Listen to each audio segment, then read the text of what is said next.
Bismillahirrahmanirrahim. 24 jam bersama Nabi SAW.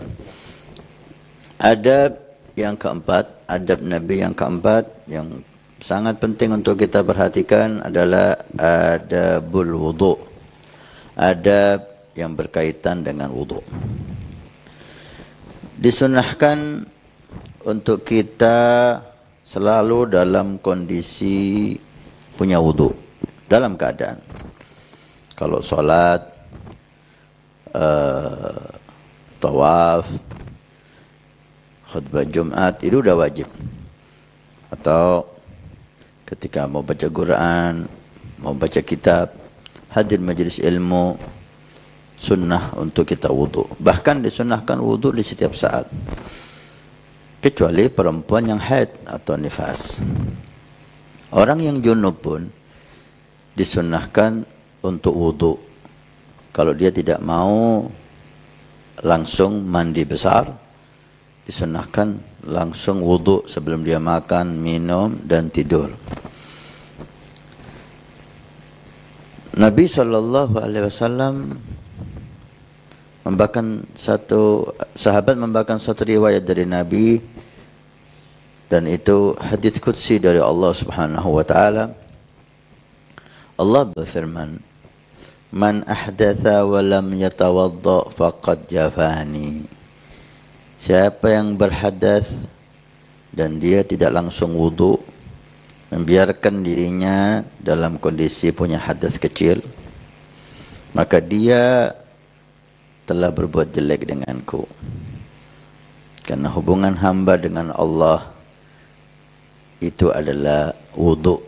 Wudu itu membuat hubungan kita lebih dekat dengan Allah, lebih terjaga dari hal-hal yang jelek. Ketika kita biarkan diri kita enggak punya wudu, seakan-akan kita menutup pintu Allah di diri kita. Wa man ahdatsa wa tawadda wa lam yusalli rakataini faqad jafani. Bahkan Allah mengatakan, siapa setelah hadas dia wudu, udah bagus, tapi habis wudu dia tidak sholat 2 rakaat, sholat sunnah ba'dal wudu, maka dia juga telah berbuat jelek denganku. Kenapa enggak sholat? Kalau anda sholat, maka Allah akan memberikan banyak hal. Wa man ahdatha wa tawadda'a wa shalla rak'atain wa lam yad'uni faqad jafani. Siapa yang hadas kemudian dia sholat, wudu, habis wudu dia sholat, tapi habis sholat langsung pergi, enggak mau doa sama Allah, maka dia juga berbuat jelek denganku. Kenapa enggak berdoa? Apakah kamu enggak butuh sama aku? Apakah aku tidak akan memberikan yang kau minta? Dan yang terakhir Allah tutup hadits qudsinya, man ahdatha wa tawadda'a wa shalla rak'atain wa da'ani.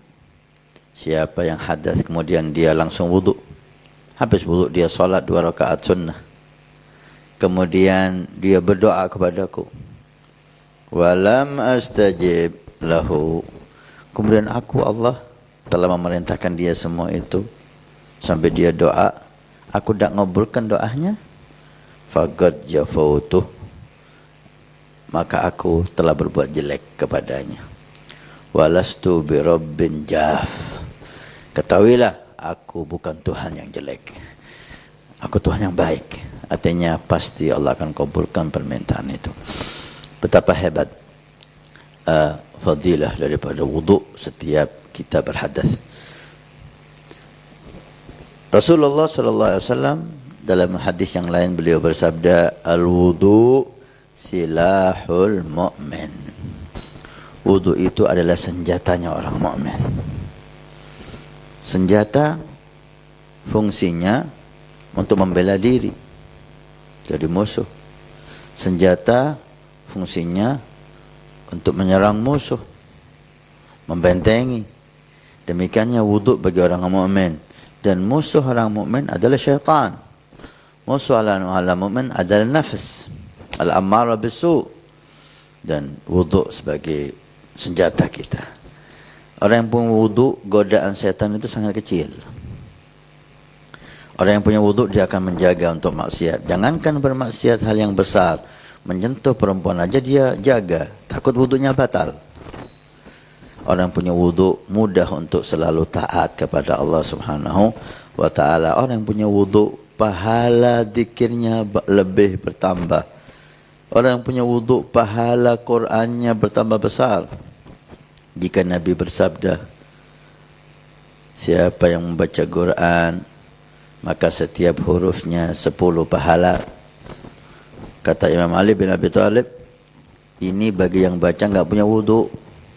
Tapi kalau baca dan punya wudu, setiap hurufnya 25 pahala. Alif Lam Mim 3 huruf, 75 pahala. Alif 25, Lam 25, Mim 25, 75 pahala. Hanya Alif Lam Mim, belum Bismillahirrahmanirrahim, belum suratul Fatihah, dan seterusnya. Dengan wudu, pahala ibadah kita, zikir, Quran, salawat bertambah besar. Hadis yang terakhir yang ingin kita sampaikan di majelis ini, man asabahu atau sabahu syai'un wa huwa ala ghairi wudu'in fala yalumanna illa nafsah. Siapa yang terkena musibah dan ketika musibah itu mendatanginya, dia di dalam keadaan enggak punya wudu, dia dalam keadaan hadas, maka kata Nabi SAW, jangan salahkan kecuali dirimu sendiri. Kamu tidak membentengi dirimu dengan wudu, maka musibah bisa mengena kamu. Artinya, orang yang selalu dalam wudu, insya Allah aman dari musibah. Inilah salah satu makna dari Nabi tadi, wudu adalah pedangnya orang mukmin. Dengan wudu, kita menjaga tetap punya wudu, selamat dari syaitan, selamat dari musibah, dan banyak manfaat-manfaatnya. Mudah-mudahan ini menjadi tambahan semangat kita untuk mentauladani Nabi sallallahu alaihi wasallam di dalam selalu punya wudu. Setiap hadas kita wudu. Alhamdulillah rabbil alamin.